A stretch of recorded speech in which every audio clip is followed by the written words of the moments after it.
সারা জীবন আমার কইরা গেলাম, আমার কেউ হইল না। যাদের জন্য কষ্ট করলাম তারাই আমায় চিনল না। এইটাই হইতেছে পৃথিবীর নিয়ম। কাউকে কেউ মনে রাখে না।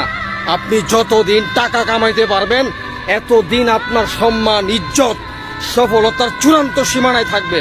যেই দিন থেকে আপনি টাকা কামানো বন্ধ করে দিবেন, আপনি বিছনায় পড়ে যাবেন, আপনি অসুস্থ হয়ে যাবেন, আস্তে আস্তে আপনার আপন মানুষগুলা আপনারা ছেড়ে চলে যাবে। কারণ কথায় আছে না, মানুষের বাবা মা তো সারা জীবন বেঁচে থাকে না। যদি একটা মানুষের বাবা মা সারা জীবন বেঁচে থাকতো, এই পৃথিবীতে আর কোনো আত্মীয় স্বজন, কোনো আপনজন, কোনো কিছুই লাগতো না। কারণ একটা মানুষের জন্য তার বাবা মাই শ্রেষ্ঠ। তার বাবা মার মতো দেখার মতো মানুষ এই পৃথিবীতে আল্লাহর কাউরে বানায় নাই। আরে সময় যখন খারাপ হয় নিজের বউ সহকারে চলে যায়, সময় যখন খারাপ হয় নিজের সন্তান সহকারে বাবারে চিনে না। এইটা হইতেছে পৃথিবীর জামানা। এখনো সময় আছে, নিজের জন্য কিছু করুন যাতে মানুষ আপনার জন্য করতে বাধ্য হয়।